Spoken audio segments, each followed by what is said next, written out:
Olá, aqui é o Thiago e faz um tempo que eu não gravo e provavelmente esse podcast vai ficar com um som de fundo, possivelmente, não sei, vou ver se eu consigo tirar, mas se não tirar é isso. Talvez eu jogue um som por cima, é que tá, eu tô com um ventilador aqui do meu lado, literalmente tá fazendo um calor da porra, então se ficar um sonzinho de ventilador no fundo, vocês já sabem qual é o motivo. Mas enfim, no podcast de hoje eu vou falar sobre um tema que marca uma certa ruptura, por assim dizer, uma ruptura não no que eu penso, porque eu já ando pensando isso faz um tempo, eu só tô agora vindo a expor o que eu ando pensando já faz um tempo.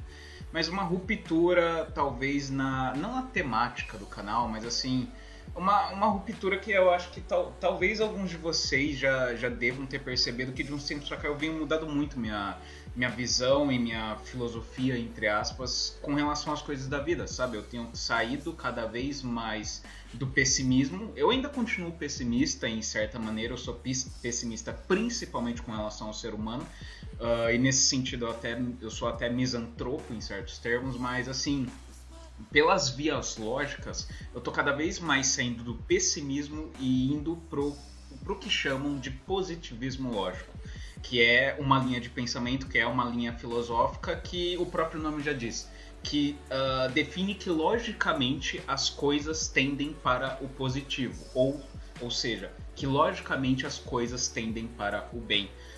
Eu até pensei, inclusive, quando eu estava agora há pouco pensando em como eu ia gravar esse podcast, em pegar algumas fontes, em tentar fazer algo mais acadêmico, sabe, sobre positivismo lógico, só que eu tenho uma versão, talvez, muito própria do que é o positivismo lógico. Eu mesmo estou criando não é minha vertente, não sou criador de porra nenhuma, mas eu tenho minha concepção própria sobre positivismo, sobre o que eu acredito ser a realidade das coisas, que pendem para o bem, vamos colocar assim. E essa é uma realidade que eu não sei se necessariamente se encaixa no conceito tradicional de positivismo lógico. Eu não sei se academicamente a gente pode chamar isso, o que eu vou falar agora, de mesma coisa de positivismo lógico, enquanto reconhecido como termo filosófico e acadêmico, sabe? Mas enfim, de qualquer forma eu vou falar um pouco sobre a minha visão sobre positivismo lógico e sobre a realidade das coisas e o como e o porquê as coisas tendem para o bem. Sendo que, eu já vou deixar claro aqui, que eu tendo a ter uma visão determinista, mas não determinista biológica. Porque eu não sou migtal, porque eu não sou feminista, porque eu não sou materialista. Não tem determinista biológica, mas sim determinista metafísica. E o que eu quero dizer com determinista metafísico? Eu me considero um determinista metafísico. O que isso significa? Significa que eu acredito em destino, basicamente. Eu não apenas acredito em destino, acredito não é o verbo certo, mas eu tenho quase certeza de que destino existe. Óbvio que não é algo empírico, óbvio que não é algo que eu possa provar, sabe, para vocês, sabe, de maneira empírica.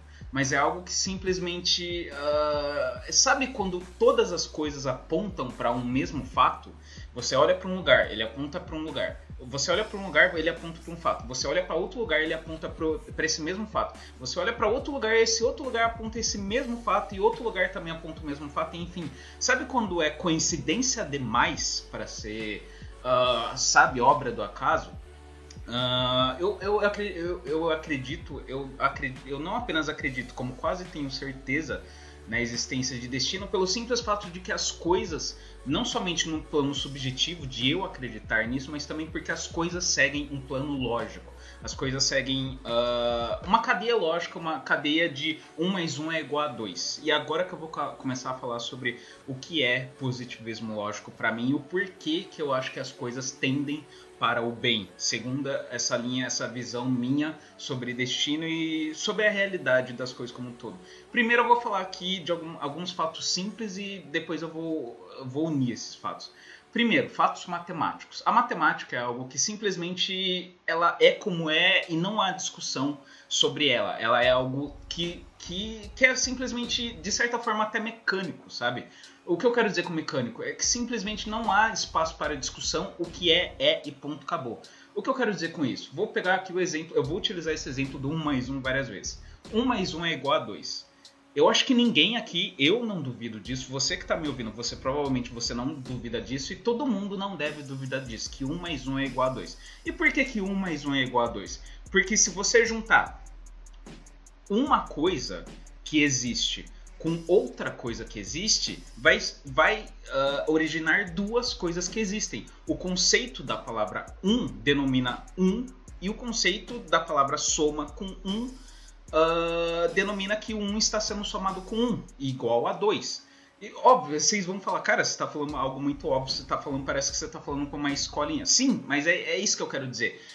É que as coisas seguem um planejamento lógico, tanto no plano matemático quanto também no ponto material. No ponto material, que eu estou falando, eu vou chegar daqui a pouco, mas voltando aqui pro lado da matemática.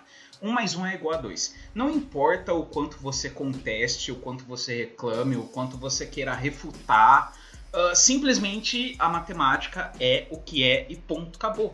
A matemática não é aberta a discussões. Se 1 mais 1 é igual a 2, se 1 mais 1 é algo que é demonstrado no plano físico e a matemática diz que 1 mais 1 é igual a 2, 1 mais 1 é igual a 2. Simples, não tem como fugir disso. Não tem como, só em outro universo que siga outras lógicas, que tenha outras...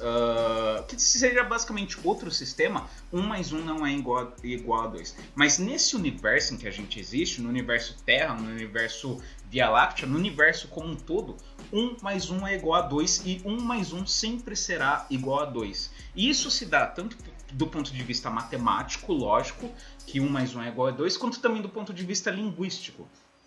O que eu quero dizer com isso? Que o conceito de 1 somado com o conceito de 2, quer dizer, um conceito de 1 somado com o conceito de outro 1 é igual a 2 e nunca foge disso. Então, se a gente pega uma unidade e soma com outra unidade, o 1, que é um conceito, soma o conceito de 1 com o conceito de outro 1, vai dar igual ao conceito de 2. Por quê? Porque esse é o conceito linguisticamente falando e não foge disso. Tanto matematicamente 1 mais 1 é igual a 2, quanto também linguisticamente 1 mais 1 é igual a 2. Não dá para você, por exemplo, imagina dois objetos na sua cabeça, dois quadrados. Você não pode falar que esses dois quadrados são duas calças, ou que esses dois quadrados são jogo da velha, ou que esses dois quadrados são cachorro, ou que esses dois quadrados são... não sei, caralho, sabe? Enfim, simplesmente o conceito não foge, o conceito da coisa não pode fugir da coisa que designa, sabe? Então, quando você tem um quadrado e coloca o quadrado do lado do outro quadrado, de outro quadrado idêntico, você vai ter dois quadrados. Por quê? Porque tanto matematicamente 1 mais 1 é igual a 2, quanto linguisticamente, quando existem dois objetos, nós podemos falar que existem dois objetos, não 3 objetos, não 4 objetos, não um jogo da velha, não um livro, não sei lá o que. As coisas são da forma como elas são. Basicamente, 1 mais 1 sempre será igual a 2 e o conceito de 1 somado com o conceito de 1 sempre será igual ao conceito de 2. Por mais que tentem, tudo bem, na modernidade, um dos grandes problemas da modernidade, isso estou falando da linguística, isso não ocorre no campo da matemática, mas no campo da linguística, um dos grandes problemas da modernidade é a deturpação das ideias, é a deturpação dos significados. Hoje em dia a gente simplesmente tanto é vítima de uma pobreza linguística muito evidente, as pessoas utilizam as mesmas gírias, as mesmas palavras, ninguém lê porra nenhuma, e isso fica óbvio quando a gente conversa com qualquer pessoa, que elas utilizam basicamente as mesmas palavras, elas têm uma pobreza linguística muito grande, quanto também utilizam a mesma palavra para falar de 500 coisas. Então, por exemplo, depressão, a palavra depressão. Antigamente, sei lá quantos anos atrás, depressão designava especificamente uma doença, a depressão, e era visto como algo sério, era visto como algo que, tipo, a pessoa tem depressão, ela tá realmente sofrendo, ela realmente está passando por um período que não está sendo fácil, ela está inclusive correndo risco de vida. Ou seja, antigamente, não sei quantos anos atrás, o conceito, por exemplo, de depressão era um conceito muito mais sério. por assim dizer. Já hoje em dia, por exemplo, qualquer adolescente você vê por aí falando que tem depressão, qualquer pessoa hoje em dia por aí se automedica e se autodenomina como depressiva, que tem depressão, qualquer tristeza passageira a pessoa já diz que é depressão. Ou seja, o conceito de depressão acabou se perdendo um pouco, tanto é que hoje em dia uma boa parte das pessoas, se não a maioria, não liga mais muito para depressão. Por quê? Porque simplesmente todo mundo hoje em dia fala que tem depressão, você não sabe quem que tá certo, quem que tá errado, você não sabe se a pessoa realmente tem depressão ou não, ou se ela é só um adolescente, e aí o termo depressão acaba caindo em não é contradição, mas acaba caindo em... ele perde a sua importância, sabe? Mas enfim, não quero entrar nessa crítica à modernidade. O que eu quero dizer é que linguisticamente um conceito sempre será um conceito e não tem como fugir disso. Tem como os modernos, os pós-modernos adoram discutir essa merda e vir com um negócio de pós-estruturalismo. Mas eu particularmente eu falo que isso é coisa de retardado e foda-se. Uma coisa é sempre uma coisa e ponto, acabou. E as coisas seguem um ordenamento lógico. Assim como 1 mais 1 é igual a 2, agora eu vou começar a trazer para o plano de vida prático. Assim como 1 mais 1 é igual a 2, o bom tende a se aliar com aquilo que também é bom. O que eu quero dizer com isso? O que eu quero dizer é que eu vou dar alguns exemplos assim da via prática para ficar de mais fácil entendimento. Uma pessoa virtuosa, por exemplo. Não sei se vocês conhecem pessoalmente alguém virtuoso, mas imagina alguém que vocês acham que é virtuoso, um Platão, se vocês não tiverem nenhuma referência da cabeça de vocês, Platão, por exemplo. Platão. Você acha que Platão, se ele, independente de ser antigamente ou se Platão existisse nos dias de hoje, você acha que Platão teria amizade, por exemplo, com degenerados? Teria amizade com pessoas que usam drogas? Teria amizade com pessoas que sabe que a vida é sexo, que é hedonismo, que participam de orgias? Você acha que Platão teria amizade com degenerados de uma forma geral? Você acha que Platão teria ou conseguiria ter amizade com esse tipo de gente? A resposta quase que certa é óbvio que não.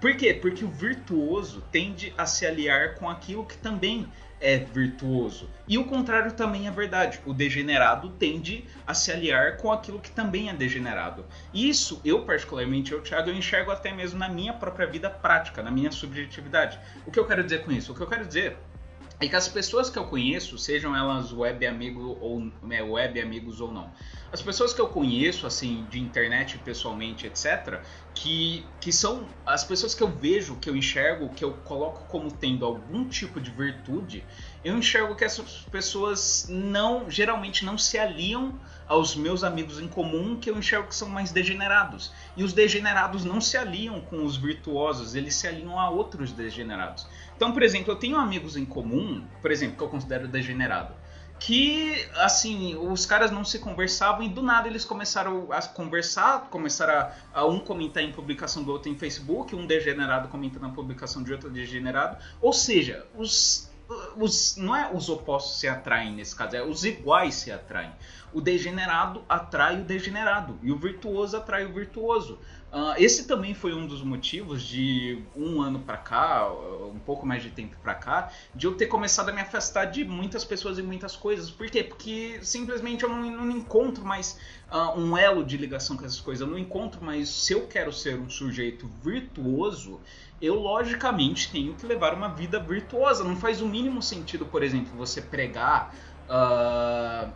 um exemplo assim que até entra em contradição linguística, a castidade. Não faz o mínimo exemplo você pregar a castidade e você ir em puteiro, sabe? Não faz o mínimo sentido, sabe? Uma coisa é sempre uma coisa, não tem como... Se você, por exemplo, você prega a castidade, mas você todo fim de semana vai ao puteiro, você não é casto porra nenhuma, pelo contrário, você é um degenerado.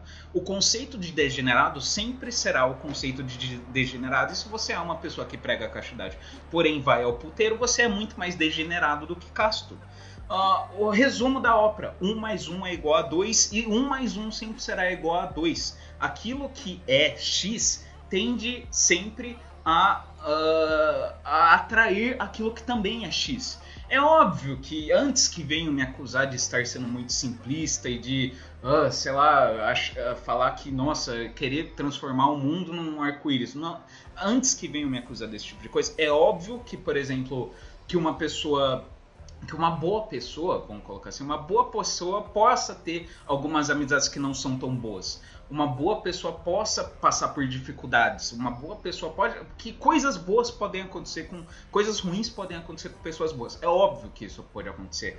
Mas isso só acontece na medida do nosso tempo, que é muito limitada. A concepção humana sobre o que é o tempo é uma concepção tanto limitada quanto também extremamente discutível. O que é o tempo? Eu não vou entrar aqui nessa questão do que é o tempo, qual seria a natureza do tempo e se o tempo de fato existe.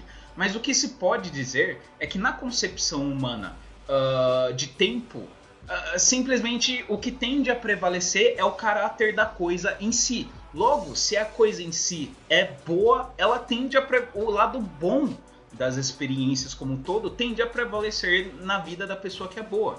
Óbvio que existem alguns casos em que isso é questionável. Não é que isso é questionável, mas existem alguns casos que, assim, a olho nu você fica meio desconfiado dessa regra. Você pode achar que alguém que é muito filho da puta tá recebendo muita coisa boa e que isso é errado, ou que alguém que deveria receber muito mais recebe muito pouco. É óbvio que você, a olho nu, você como agente externo pode achar isso. Mas no fim das contas, é o indivíduo com seu próprio valor que atribui, que recebe aquilo que merece, basicamente. E o que eu quero dizer com isso? Aí entra outro fator também muito importante nessa somatória de tudo, de positivismo lógico, que é o autoconhecimento.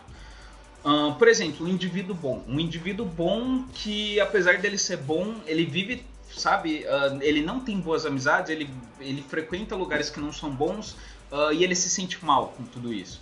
Vamos supor um indivíduo, sei lá, introvertido que frequenta a balada. E ele vai pra balada e geralmente ele sai da balada sempre triste, sempre, sabe, puto por XYZ motivo, mas ele continua indo. Esse indivíduo que é introvertido, que obviamente não combina com balada, pelo próprio conceito de introvertido simplesmente não bate, sabe, um lugar com o outro. Esse indivíduo, ele pode muito bem ser um indivíduo introvertido, um indivíduo que é uma boa pessoa e ainda assim não ter autoconhecimento suficiente para perceber que balada não é o tipo de lugar para ele.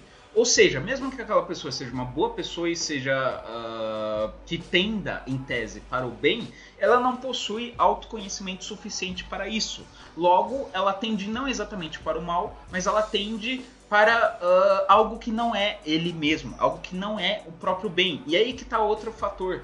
O bem depende do autoconhecimento. Você não tem como fazer bem nem a si mesmo, nem ao outro, se você não sabe o que te faz bem e se você não sabe o que faz bem ao outro. Isso daí, inclusive, é a base de todo e qualquer relacionamento humano. Se você quer fazer bem para uma pessoa, você tem que conhecer essa pessoa. Você tem que saber do que a pessoa gosta, do que a pessoa não gosta. Um exemplo simples. A pessoa, você namora uma mulher e ela gosta de chocolate. Obviamente, você dar de presente para ela um chocolate no aniversário dela vai ser algo que é bom para ela. Vamos supor que ela gosta de chocolate, mas não gosta de animais. Logo, uma consequência lógica disso é que no aniversário de tal pessoa você pode dar chocolate para ela, porém não seria muito sábio da sua parte dar um gato para ela ou dar um cachorro para ela. Por quê? Porque ela não gosta de animais, simples assim. Porque seguindo a lógica das coisas, e conhecendo as coisas em si, principalmente a priori, também a posteriori, mas principalmente a priori, você consegue ver o que é bom e o que é ruim para x, y, z coisa. Então, assim, por mais que existam casos, por exemplo, de boas pessoas que acabam tendo uma vida não tão boa, eu acredito que muitas vezes isso é consequência da falta de autoconhecimento. Esse exemplo simples do cara que é introvertido. O cara que é introvertido que procura uma mulher. E aí ele ouve os amigos dele falando, os amigos degenerados dele, porque ele também não tem autoconhecimento suficiente, e aí ele se alia com pessoas que não são boas para ele, mas enfim. E aí ele ouve falar que não, na balada você vai encontrar gente, na balada você vai encontrar mulher e blá blá blá blá. E aí ele vai pra lá, não porque ele gosta daquilo ali, não porque realmente ali tem mulher pra ele, mas sim porque ele, na inocência dele, ele vai lá achando que lá é onde ele vai atingir o objetivo dele. Só que, obviamente, ele vai lá por falta de autoconhecimento, sabe? Então, o exercício do bem e a tendência para o bem também passa muito pelo exercício do autoconhecimento. Tem duas máximas socráticas que eu acredito pra caralho, que eu sigo na minha vida de uma maneira, da forma mais fiel possível. As duas máximas socráticas, que são: conhece-te a ti mesmo. Eu acho que todo indivíduo, independente se você é homem, mulher, a puta que pariu, tem que se conhecer a si mesmo. Se quiser ser minimamente feliz nessa vida, tem que se conhecer a si mesmo. E só sei que nada sei. Essas, pra mim, são as duas máximas socráticas que eu levo na minha vida a fundo, sabe? Sempre antes de argumentar, de fazer qualquer bosta, eu penso, cara, eu sei realmente disso? Eu não sei. Eu não sei. Em 99% dos casos, eu não sei realmente. Então, foda-se, sabe? Então, eu não sei de... Eu assumo duas coisas. Primeiro, eu não sei de nada. E segundo, autoconhecimento é importante pra caralho. Você exercer o bem e você estar tendente para o bem passa pelo autoconhecimento. E passa também pelo conhecimento. Pelo conhecimento das coisas, tanto em si quanto a posteriori. Mas aí já é outra história... que aí é mais complicado, mas enfim. E somando a tudo isso que eu tô falando, sobre essa tendência das coisas a irem para o bem, ou não exatamente irem para o bem, mas o meu positivismo lógico, eu acho que tá aí a diferença entre eu, Thiago, o que eu chamo de positivismo lógico, e o que os filósofos e acadêmicos chamam de positivismo lógico. Para os filósofos e acadêmicos... pelo que eu saiba, posso estar errado, mas pelo que eu saiba, os positivistas lógicos definem que todas as coisas estão tendentes para o bem. Eu não defino que todas as coisas estão tendentes para o bem, mas eu defino que o bem tende ao bem e o mal tende ao mal. Ou seja, aquilo que é bom tende a receber aquilo que também é bom. Quem é uma boa pessoa tende a também estar... munido, entre aspas, de outras boas pessoas, é que quem é má pessoa tende a estar cercado também de má pessoa. E aquilo que é bom, agora trazendo outro exemplo, um sujeito que é estoico, por exemplo, que ele segue aquela máxima estoica de que, tipo, tanto de se abster do conhecimento, vamos colocar assim, ele segue tanto a máxima de se abster do conhecimento, tanto quanto também a máxima de não se irritar por aquilo que ele não pode mudar, não blasfemar contra aquilo que ele não pode mudar. Esse indivíduo que segue essa máxima, ou seja, que ele tem uma certa virtude dentro de si, uma virtude tanto propiciada pelo estoicismo, quanto também uma virtude de crença, esse indivíduo é um indivíduo que por si só ele já vai evitar muitos problemas na vida, ele já não vai ter muitos problemas na vida que outras pessoas têm. Por quê? Porque muitas pessoas reclamam e blasfemam e, sabe, passam muito tempo querendo mudar coisas que não podem ser mudadas. Pessoas, por exemplo, que chegam na sua velhice, mulheres que chegam aí nos seus 50, 60 anos e começam a fazer 50 mil cirurgia plástica, começa a pintar cabelo de tudo quando é cor, começa a fazer de tudo pra ninguém ver que ela tá velha, sabe? E isso é uma grande ilusão, uma grande ignorância do caralho. Então, por exemplo, você seguir aquela máxima estoica de que você não deve procurar mudar e nem se preocupar com aquilo de que não pode ser mudado, já é por si só um bem que tende para o bem. Enquanto que o contrário disso, ou seja, a revolta perante aquilo que não pode ser mudado, seria um mal. Por quê? Um mal tanto talvez para as outras pessoas, quanto também principalmente para si mesmo. Trazendo novamente o exemplo da mulher que chega nos seus 50, 60 anos e começa a fazer de tudo para não parecer que tá velha. Ela tá fazendo um mal a si mesma, um mal ao seu próprio corpo. Por quê? Porque o envelhecimento é um processo natural de todo e qualquer ser vivo. E quando você aceita as coisas do jeito que elas são, o jeito natural das coisas... é isso que eu tô falando, as coisas têm um jeito por si só de funcionar. Esse jeito, a gente pode ter a opinião que for, a gente pode desgostar, a gente pode odiar, a gente pode XYZ. As coisas existem por si só. O envelhecimento, por exemplo, é um fato. Todos nós passaremos pelo envelhecimento. A não ser quem morrer antes de envelhecer, mas enfim. Todo e qualquer ser vivo nessa terra envelhece. Ele nasce, cresce, vive e morre. Acabou. Não existe uma exceção nesse plano em que a gente conhece. Não existe uma exceção para isso. Tudo aquilo que existe nasce, cresce e morre. Acabou. Nós nascemos, cresceremos e morreremos. E quando você tanto identifica essa tendência, esse fato empírico e a priori das coisas, quanto também você aceita isso, você aceita a realidade e você faz um bem não somente para si mesmo, quanto também para o outro. E aí que está também o autoconhecimento e o conhecimento. Quanto mais você possui autoconhecimento e conhecimento, como um todo, mais você tende ao bem. Porque simplesmente você percebe que você... Cara, aí eu teria que fazer realmente um verdadeiro podcast inteiro para justificar essa minha afirmação. Mas, enfim, resumo da ópera é quando você conhece a si mesmo e quando você possui algo de conhecimento, seja ele a priori ou a posteriori, mas principalmente a priori, você percebe que tem certas... que simplesmente tanto certas coisas não podem ser mudadas, quanto também você aceita as coisas como elas são e automaticamente, também por outros fatores, você tende mais ao exercício do bem. Quando você se conhece, você tende mais ao bem do que uma pessoa que não se conhece. Você se torna uma pessoa objetivamente melhor e, portanto, você realiza ações melhores. Um outro exemplo aqui, mais um último exemplo aqui, só para comprovar o que eu estou dizendo. Uma pessoa, por exemplo, que está empenhada em ter um estilo de vida saudável, e ser uma pessoa tanto saudável fisicamente quanto saudável em alimentação.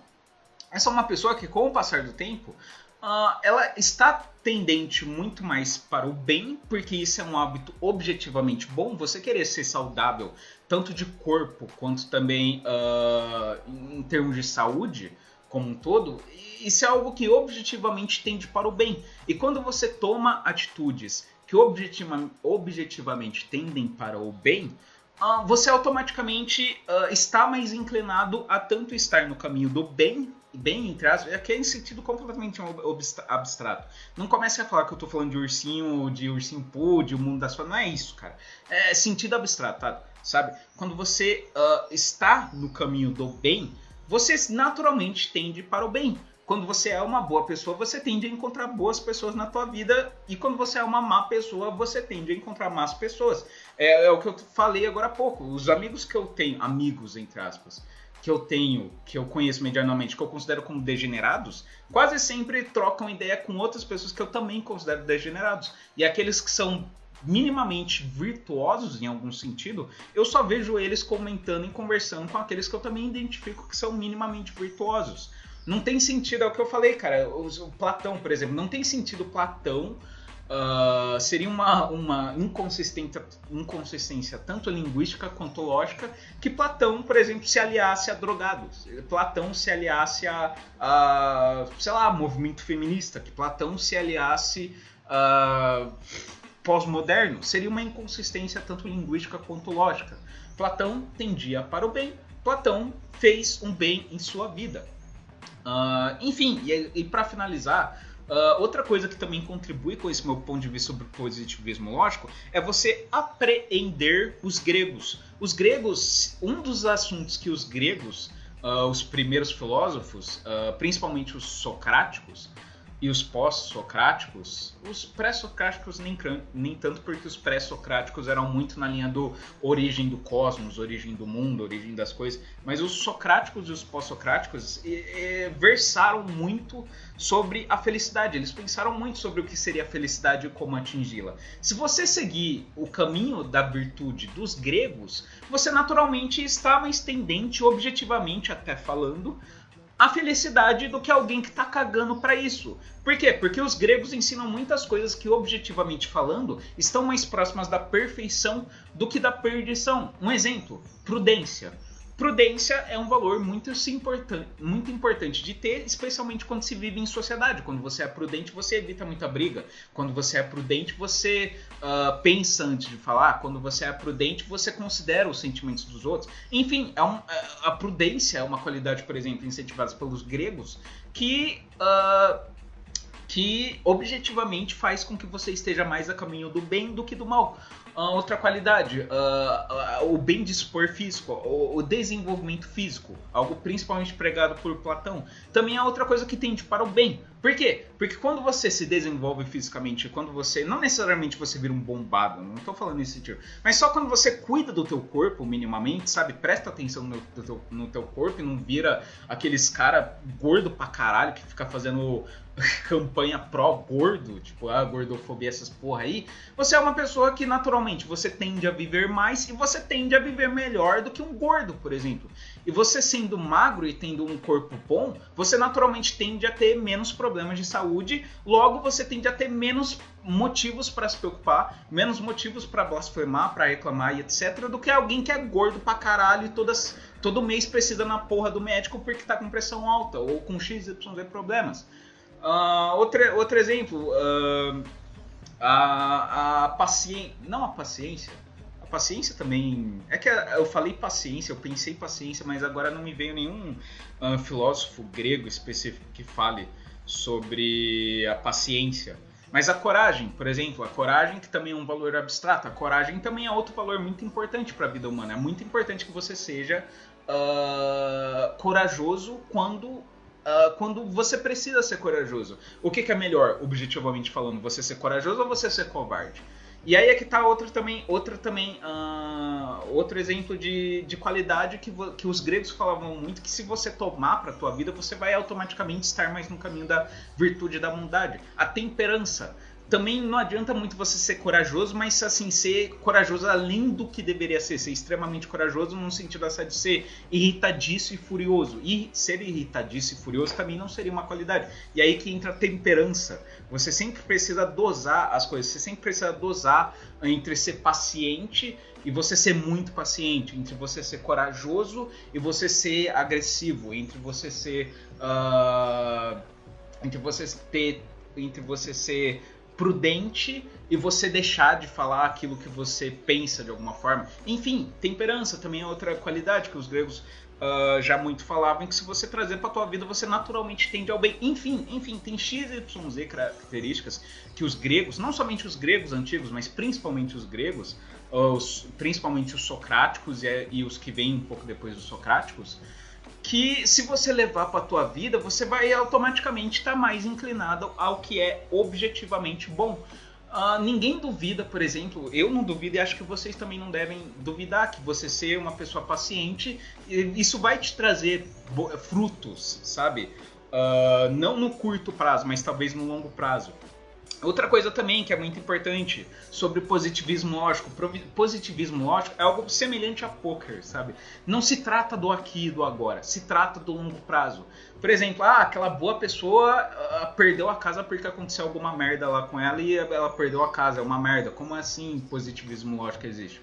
Aí é que tá, cara. O positivismo lógico e a tendência das coisas para o bem não se revela no aqui e no agora. Se revela no passar do tempo, na temporalidade do tempo, por assim dizer. Alguém que é bom, que é realmente bom, não se deixa abalar por perdas materiais, por exemplo. Seria até uma contradição, por exemplo, a pessoa ser uma boa pessoa, ser uma pessoa virtuosa e se abalar em demasia por causa de perdas materiais. Tudo bem, óbvio que tem coisas que são uma merda. Você perder uma casa certamente deve ser uma merda. Você quebrar teu notebook deve ser uma merda. Você ter o cachorro morrer obviamente é uma merda. Enfim, mas uma pessoa que é realmente virtuosa e uma pessoa que é realmente boa, ela sabe que você perder coisas materiais faz parte da lógica da vida. Não é impossível que você do dia para a noite perca a sua casa. Não é impossível que do dia para a noite teu cachorro morra. Não é impossível que do dia para a noite teu computador pare de funcionar. Não é impossível. E uma pessoa que tem... E aí que eu tô falando. E aí que entra a fusão disso com o autoconhecimento e o conhecimento. Quando você percebe a realidade das coisas e aceita as coisas como são, você tende naturalmente muito mais para o bem do que para o mal. Você simplesmente aceita e é isso, sabe? E naturalmente você se torna uma pessoa bondosa. É aquilo também que eu já falei, por exemplo, pessoas que reclamam muito de mulher. Eu vejo uma caralhada de homem por aí, masculinista principalmente, se dizem masculinistas, que reclama pra caralho porque mulher e o mercado bucetal e mulher e pergaminho, blá blá blá. Só que 90% desses caras que eu vejo por aí, que eu já tive algum contato próximo, Inclusive até pessoalmente, 90% desses caras aí que reclamam pra caralho de mulher e blá blá blá blá, blá mulher, são caras que eu falo, cara, você não merece uma boa mulher. Quer dizer, eu não falo pra eles, mas eu penso, cara, você não merece uma boa mulher. Sabe por que você não consegue nenhuma boa mulher? Porque que passa anos e você continua só atraindo lixo? Porque alguma parte da tua conduta é um lixo. Simples assim. E isso pode se provar logicamente até na minha vida, por exemplo. A minha namorada, que é uma pessoa que eu considero muito virtuosa, uma mulher que eu considero muito virtuosa, que inclusive eu acho ela muito mais virtuosa do que muito homem caga regra e masculinice o caralho por aí. Se eu não fosse uma pessoa com essa tendência à virtude, com essa tendência ao conhecimento e autoconhecimento, muito provavelmente a gente eu nem conheceria ela, sabe?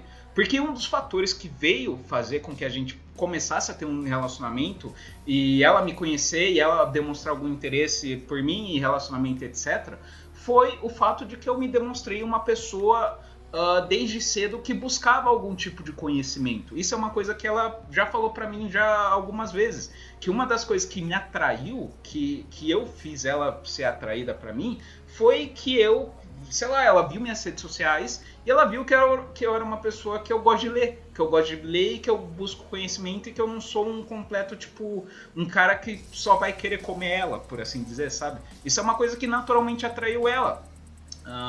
Por que eu não consigo nenhuma mulher decente? Cara, porque provavelmente tu exerce mais, tu fortalece mais o teu corpo do que o cérebro. Simples assim. As mulheres que são... Aí é que tá, eu também não vou entrar nesse assunto de mulher porque é algo complicado que eu não quero entrar aqui no vídeo. Mas o que eu quero falar é o positivismo lógico, a tendência para o bem das coisas, ela não acontece no aqui e no agora, ela acontece no longo prazo. Se você for uma pessoa virtuosa, assim como 1 mais 1 é igual a 2 e sempre será igual a 2, se você for uma pessoa virtuosa, naturalmente, com o passar do tempo, você atrairá virtudes, ou seja, atrairá coisas boas para tua vida. É isso que eu quero dizer. Não é? Enfim, se você ouviu tudo isso daqui que eu falei pra caralho, nem tanto mais pra caralho, se você ouviu tudo isso daqui e ainda acha que pra mim positivismo lógico, o positivismo seria aquele norme, aquela frase norme de vai ficar tudo bem, sei lá, você perde o braço, você perde a mãe, você é estuprado, acontece tudo com você, mas a pessoa olha pra você e fala, vai ficar tudo bem. Não é isso, não é isso. Se você for uma pessoa que tende, positivismo lógico não é isso. Positivismo lógico é você perder o braço, você perder tua casa, você ser estuprado, você perder tua mãe e ainda assim você olhar para todas essas coisas e falar, tudo isso é possível, vida segue. E continuar vivendo a vida e ponto, acabou. E não ficar blasfemando, não ficar tipo preso nisso. Isso é a virtude. A virtude é você compreender a natureza real das coisas, aceitá-las e viver a partir disso. E você, só por ser uma pessoa que compreende a natureza real das coisas e compreende o que precisa ser feito para recuperar aquilo que foi perdido ou para conquistar aquilo que ainda não foi conquistado, você naturalmente tende para o bem. Talvez não aqui, talvez não agora, mas com o tempo você tende para o bem. O bem tende sempre para o bem e o mal tende sempre para aquilo que é mal. É isso.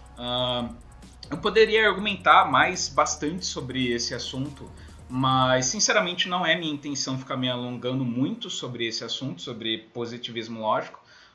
Eu pretendo me alongar um pouco mais sobre isso no meu escrito, eu estou próximo de começar, o Ideia, que vai ter possivelmente um capítulo do livro só voltado a falar sobre isso, sobre a tendência que as coisas tendem, o que é bom, a tendência que o bom tende para o bom e a tendência que o mal tende para o mal, assim como 1 mais 1 é igual a 2, o bem sempre tende para o bem. Isso quando falado de maneira objetiva. Eu não estou falando de maneira subjetiva, porque para mim existem fatos absolutos. Existe aquilo que é bom e aquilo que é mal. E isso é objetivo, não há como relativizar o bom e o mal. Até porque, se houvesse como relativizar a existência de uma forma geral, logo não existiria nenhuma regra do tipo pessimismo, nem positivismo, nem porra nenhuma, porque simplesmente tudo seria relativo, sabe? Mas isso não é verdadeiro, simplesmente. Mas eu não quero entrar aqui nessa discussão. Enfim, só para terminar, o primeiro passo para você sair do niilismo ou do pessimismo, ou seja lá do que for, e você chegar no positivismo, é você enxergar que existe uma realidade objetiva atrás de tudo aquilo que acontece. Existe uma realidade objetiva, existe um sistema, existem regras, existe uma lógica por trás de tudo aquilo que existe e acontece. Esse é o primeiro passo para você sair do niilismo e você chegar, quem sabe, a alguma espécie de positivismo. Ou pelo menos só sair do niilismo, sabe? Se você enxergar que existe um mundo fora da gente e que você não é o centro do universo, e que na verdade as coisas existem por si só e elas não dependem de você, já é um grande passo tanto para você sair do modernismo quanto também para você sair do niilismo de uma forma geral. Enfim, é isso. Espero que, sei lá, se não gostar também, foda-se, como eu tô dizendo isso daqui. Isso daqui é meio que uma ruptura, sabe? Esse podcast é meio que um marco definitivo de uma ruptura com um modelo de pensamento pessimista. Que eu tô saindo desse modelo de pensamento pessimista, só não saio disso em vias humanas, porque ser humano é um lixo. Mas enfim, eu tô saindo desse modelo, desse ponto de vista pessimista e indo cada vez mais para isso que eu tô chamando de positivismo lógico. Enfim, é isso. Beijos, abraços e até a próxima.